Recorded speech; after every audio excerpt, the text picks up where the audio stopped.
Ici Éric Latour, on vous souhaite la bienvenue à Saint-Jean-sur-Richelieu. Le 13 décembre dernier, c'était la dernière séance régulière du Conseil de ville en 2022, il y a quelques semaines, mais on va vous présenter aujourd'hui quelques extraits. On revient encore une fois avec cet enjeu de l'eau potable le long du chemin des Patriotes dans le nord d'Iberville, mais aussi le fameux projet d'un centre de congrès.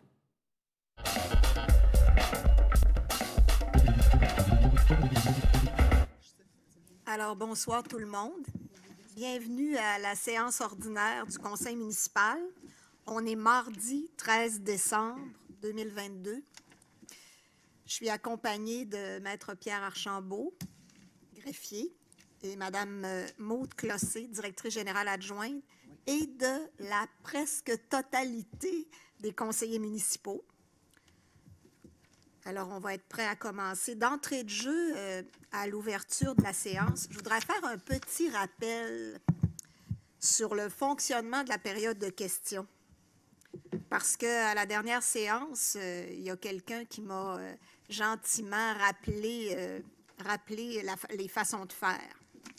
Alors, moi, je veux vous aviser qu'il s'agit d'une période de questions et non d'une période de commentaires.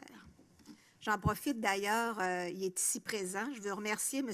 Dominique Pétrin qui m'a rappelé l'importance d'appliquer le règlement 1699 avec rigueur. Et d'ailleurs, l'article 12.2 prévoit une question par personne. Si le temps le permet et qu'il reste du temps dans les 60 minutes qui sont accordées pour les questions, un citoyen peut revenir à la fin. Alors, c'est ce que je voulais faire d'entrée de jeu pour que vous vous prépariez en conséquence. Adoption de l'ordre du jour, Monsieur le greffier. Merci. Alors, il est proposé que l'ordre du jour de la présente séance ordinaire soit adopté tel que soumis, en y apportant toutefois les modifications suivantes. L'ajout du point 9.3, octroi d'une subvention à la Maison des Jeunes, le Dôme, pour la gestion du projet pilote de halte chaleur. Ajout de l'item 9.4, addenda au bail avec DAAU Gestion immobilière pour l'utilisation du 287 12e Avenue, projet du Boulodrome. Et le retrait de l'item 14.3.4, le PIA pour l'immeuble situé au 510 Première rue. Est-ce que j'ai un proposeur? Je propose Mélanie. Un appuyeur? J'appuie Annie. Merci, Madame Surprenant. Retour sur la période de questions de la dernière séance. Alors, j'avais une question de Madame Chantal Bellefleur, qui avait eu un bris d'aqueduc le 6 février 2022 sur sa rue, la rue de Chantilly. Puis elle nous expliquait que le surfonctionnement de sa somme-pompe, puis depuis, sa somme-pompe fonctionne à chaque pluie, puis que ça altérait sa qualité de vie, là.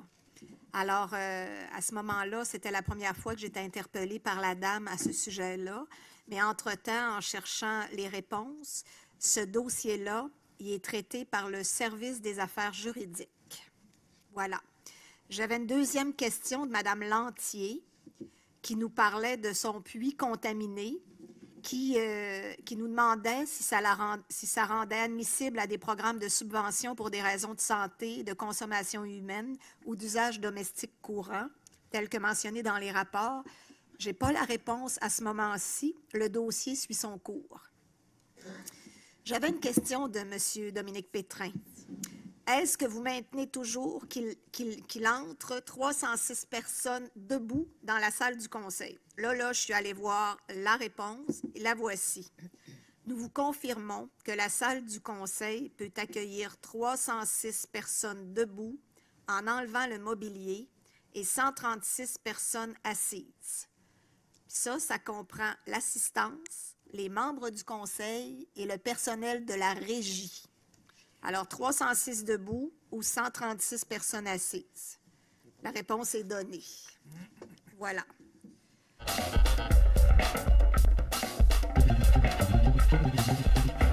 Monsieur Pétrin, Dominique Pétrin.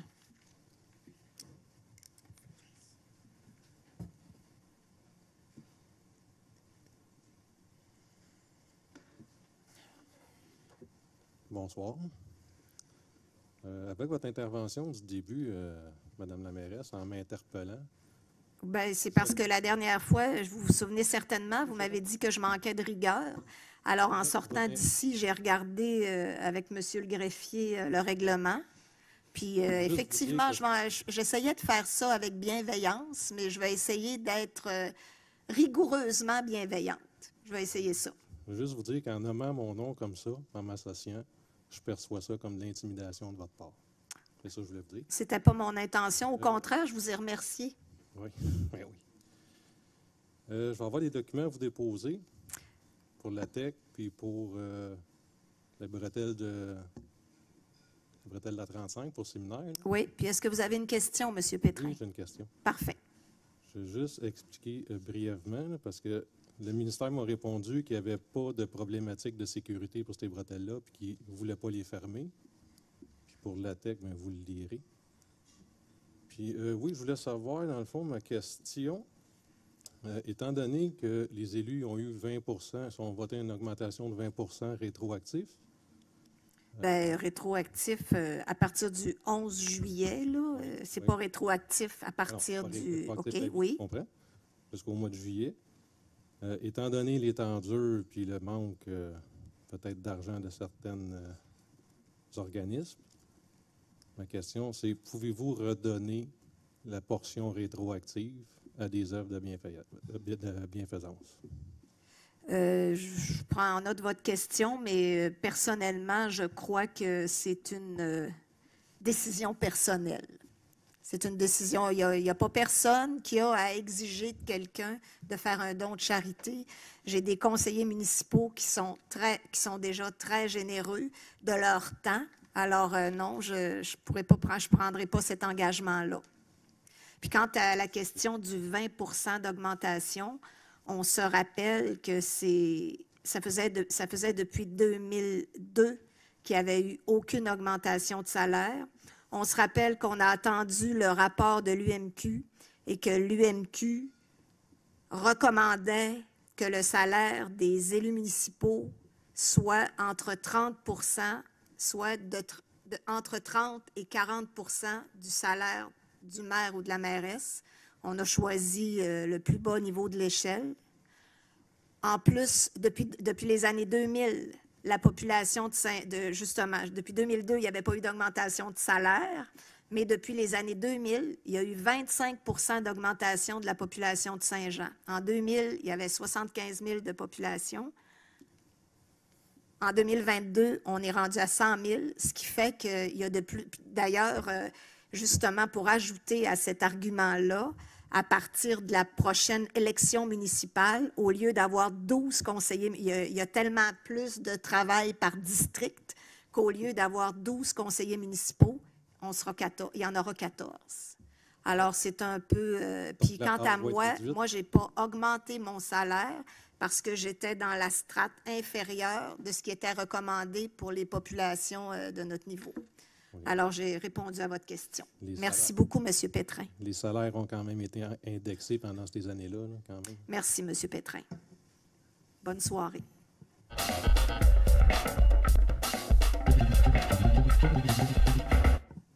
M. Bisaillon, oui, vous allez déposer ça au greffier, c'est très gentil.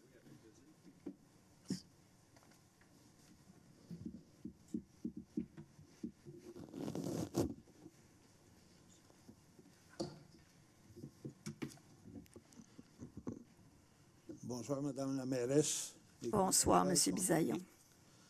Je pense que ça va être assez bref. Moi, c'est tout simplement pour faire suite aux documents que j'ai déposés à la séance du 22 novembre dernier qui montraient la preuve noir sur blanc de la possibilité d'être subventionné pour le projet d'infrastructure et les plans de vie dans notre secteur du chemin des Patriotes. Ma question est simple. J'aimerais, si possible, à main levée, quel conseiller ou qui a eu la chance ou a pris la peine d'étudier ces documents-là, de les consulter du moins.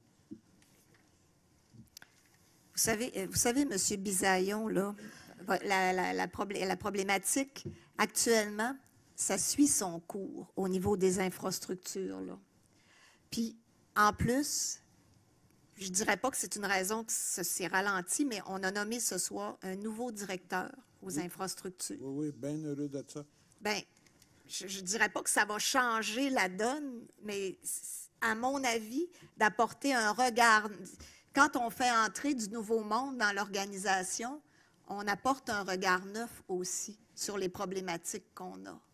Puis je le sais que votre secteur, c'est particulièrement douloureux, puis c'est un problème, là. Alors, mais moi, j'ai pas de rêve. Moi, il y a quelques correspondances que vous m'aviez apportées puis que j'avais lues. Je vous avoue que ce que vous avez déposé le 22 novembre, je ne l'ai pas lu, là. Je ne l'ai pas lu. À mon corps défendant, je dois vous l'avouer, là. C'est ça. Mais je connais, puis je regarde Mme Lantier aussi, là. Alors, je connais l'acuité de la problématique. C'est ça. Bien, disons, moi, mon but, le mois dernier, c'était de conscientiser un petit peu plus les conseillers. Puis, je dois aussi avouer, quand j'ai sorti de la salle de conseil, j'ai demandé au greffier de donner au moins une copie aux infrastructures, mais j'aurais peut-être dû en donner une à mon conseiller. Ça, je trouve que c'est pas vraiment pardonnable de ne pas y en avoir moi-même donner une copie. Je vous en prie, M. Bisaillon. En tout cas, ça me fait un petit peu de peine que personne n'ait consulté ça. Bien, regardez, on va se reprendre, là, le document que vous avez déposé le 22 novembre à M. le greffier. Oui. On va lui demander de le numériser puis de nous le faire parvenir. Puis je vous assure, peut-être que ce n'est pas l'ensemble des gens qui vont le lire, mais la majorité va le lire. Parce qu'on reçoit beaucoup de documents par courriel, puis la majorité des documents, on les lit. Alors, Monsieur le greffier, vous allez m'accorder ma demande. Ça va aller, Monsieur Bisaillon, on fait ça. Puis vous reviendrez me le demander au mois de janvier. Puis entre-temps, ben, bonne fête. Bien, vous autres aussi, à tout le monde, passez une belle période des fêtes. Puis une bonne année 2023. Merci. C'est sûr qu'on va se revoir en 2023. Mon petit doigt me dit ça.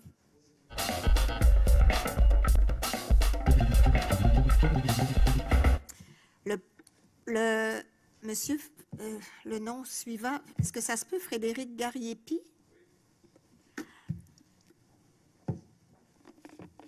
Bonsoir à tous. Bonsoir. Donc, ma question est sur le point 6.1 à l'ordre du jour. Oui. Position d'une réserve foncière. J'aimerais connaître les détails du projet que vous visez à faire sur ces terrains-là, puis les raisons qui ont mené à l'imposition d'une réserve foncière comme solution. 6.1.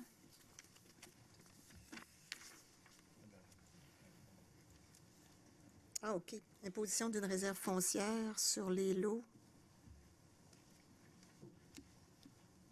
Habituellement, quand on fait une réserve foncière, c'est qu'on vise potentiellement à faire une expropriation pour des fins municipales. Absolument. Si on a mis une réserve foncière, c'est... mais je pense que dans l'état actuel des choses, là, c'est confidentiel. Je ne peux pas vous dire c'est quoi le projet qu'on envisage. On a quand même plusieurs projets actuellement dans plusieurs secteurs, mais ce terrain, c'est confidentiel à ce moment-ci. Et les raisons pour lesquelles vous faites une réserve foncière aussi, c'est ça, c'est confidentiel, oui.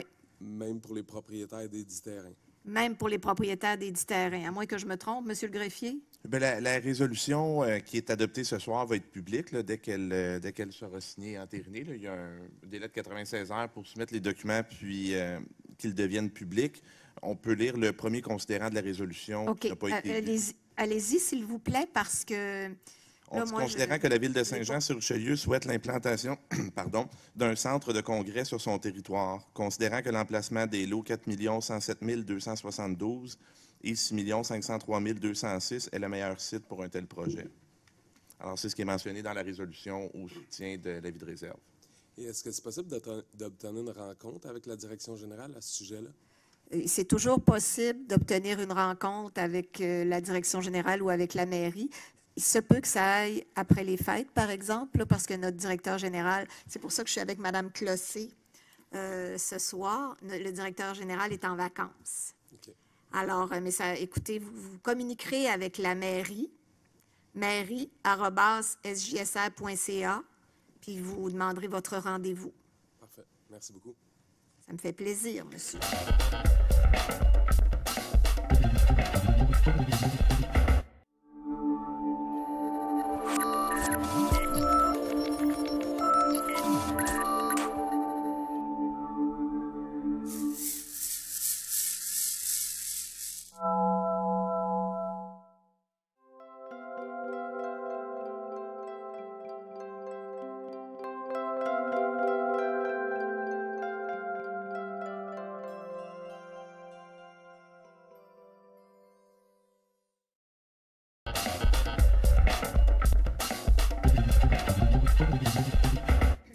Monsieur Roy, district 10. Bonsoir tout le monde. Je suis un peu étonné ce soir que personne autour de la table parle du sondage sur les golfs. Personne n'en parle, mais en fait, moi, je vais en parler. Pour venir appuyer les commentaires qui ont sorti dans le sondage, j'ai déposé au greffier, M. Archambault, aujourd'hui, une pétition contre le dézonage des golfs. Nous avons été plus de 1000 personnes à avoir signé cette pétition. Ce soir, j'aimerais simplement vous dire que depuis que je siège comme indépendant, j'ai effectué mon devoir de conseiller municipal en effectuant des recherches avec des citoyens, en les écoutant et en partageant avec eux leurs préoccupations afin de trouver une alternative. Selon moi, les citoyens ont droit d'avoir une alternative afin de conserver nos espaces verts au lieu de dézoner les golfs. C'est donc avec grand plaisir qu'elle vous sera présentée cette semaine. Ensuite, ce sera aux conseillers autour de la table de la considérer. Puis, M.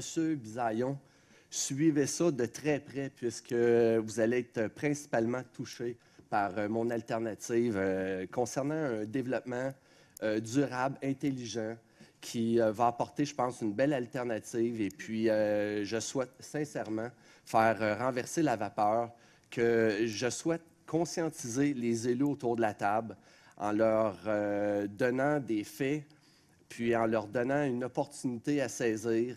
Et puis, en terminant, je voudrais souhaiter de joyeuses fêtes à tous les citoyens de notre belle ville. Merci beaucoup.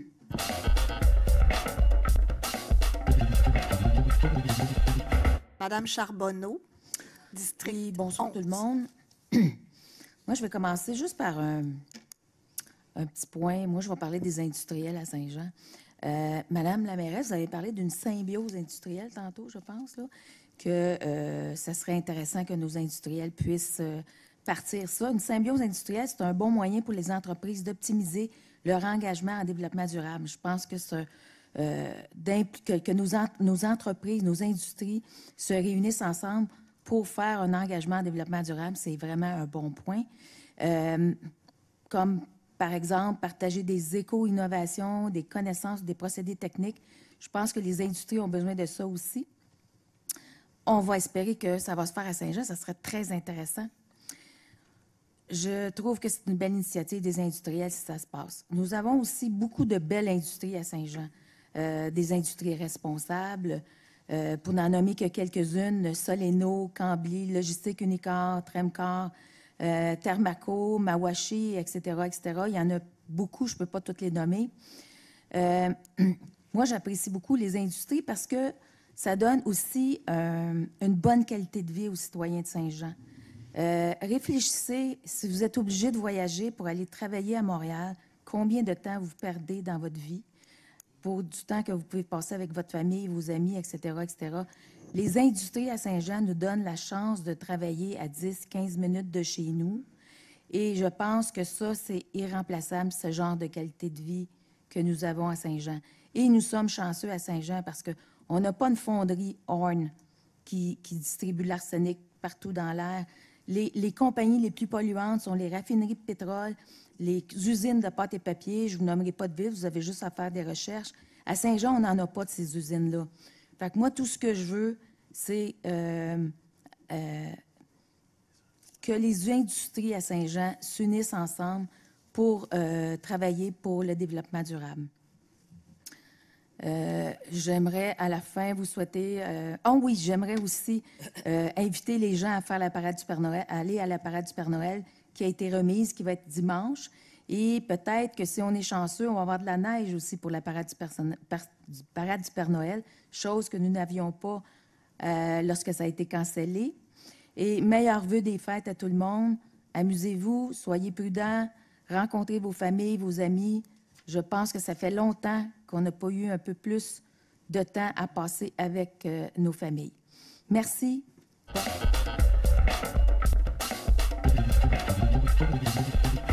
Rappeler à quel point j'étais fière la semaine passée de l'opération Bonne Conduite, où est-ce que la journée où est-ce que les policiers récompensaient les citoyens pour leur bon comportement en automobile.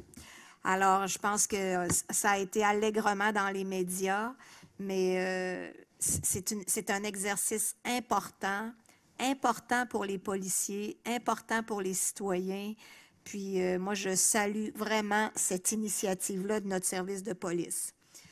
Mais, Madame Dufresne, vous avez évoqué la médaille du lieutenant-gouverneur qui a été donnée hier à Madame Linda Villeneuve.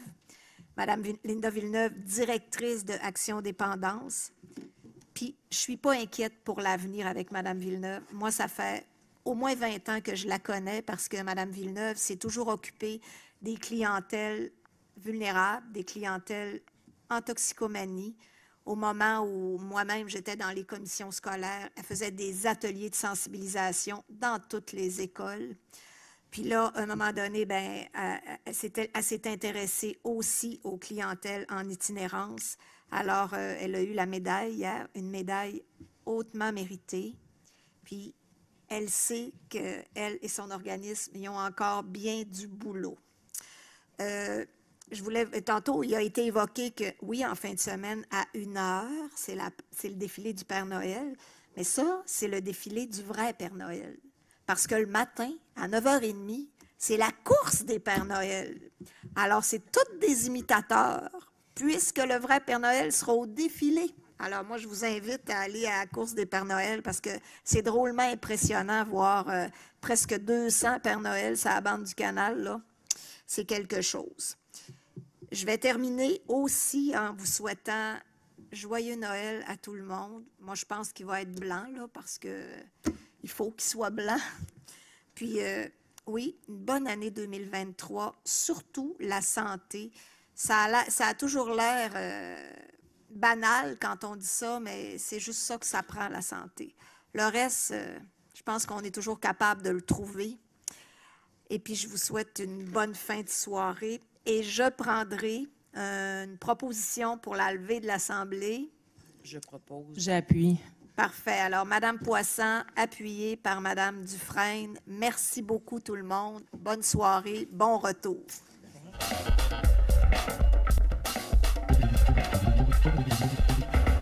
Merci d'avoir été là. On se fixe rendez-vous la semaine prochaine alors que nous allons vous présenter de nouveaux extraits de la séance régulière, la toute dernière du mardi 13 décembre 2022. Entre-temps, commentaires, questions, suggestions par courriel Éric Latour en un mot à commercial.tvhr9.com.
Thank you.